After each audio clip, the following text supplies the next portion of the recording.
মাঠে হাজারো প্রতিপক্ষকে হারিয়েছেন, জিতেছেন বিশ্বকাপ, কোপা আমেরিকা, ব্যালন ডিওর সহ অসংখ্য শিরোপা। এবার জীবনের সবচেয়ে কঠিন সময়ের সামনে দাঁড়িয়ে সেই লিওনেল মেসি। মারা গেছেন তার বাবা ও দীর্ঘদিনের এজেন্ট হোর্হে মেসি।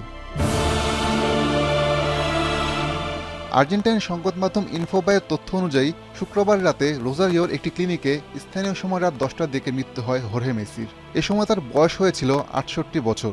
দীর্ঘদিন ধরেই অসুস্থতার সঙ্গে লড়াই করছিলেন তিনি। রোজারিওর এক সাধারণ পরিবারে 1958 সালে জন্ম হোর্হে মেসির। বেশ কষ্ট করে চালাতেন পরিবার। মাত্র 4 বছর বয়সেই ছেলের ফুটবল প্রতিভার সঙ্গে পরিচিত হয়েছিলেন তিনি। লিওনেল মেসির ক্যারিয়ারের প্রতিটি সময় ছিলেন পাশে। শুধু বাবা নন, ক্যারিয়ারের বড় একটি সময় মেসির এজেন্ট হিসেবেও কাজ করেছেন হোর্হে। চুক্তি, ক্যারিয়ার পরিকল্পনা, স্পন্সরশিপ থেকে শুরু করে বড় বড় সিদ্ধান্ত সবকিছুতেই ছিল তার ভূমিকা। 2026 বিশ্বকাপের সময়ই প্রথমবার হোর্হে মেসির অসুস্থতার খবর প্রকাশ্যে আসে। আমি ভরসা রাখি হিরন স্মার্ট ওয়াটার পিউরিফায়ারে।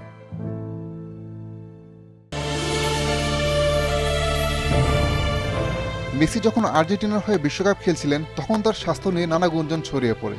এমনকি তার মৃত্যুর খবরও প্রচারিত হয়েছিল। পরে মেসির পরিবারের পক্ষ থেকে জানানো হয় হোর্হে চিকিৎসাধীন রয়েছেন এবং তার শারীরিক অবস্থার উন্নতি হচ্ছে।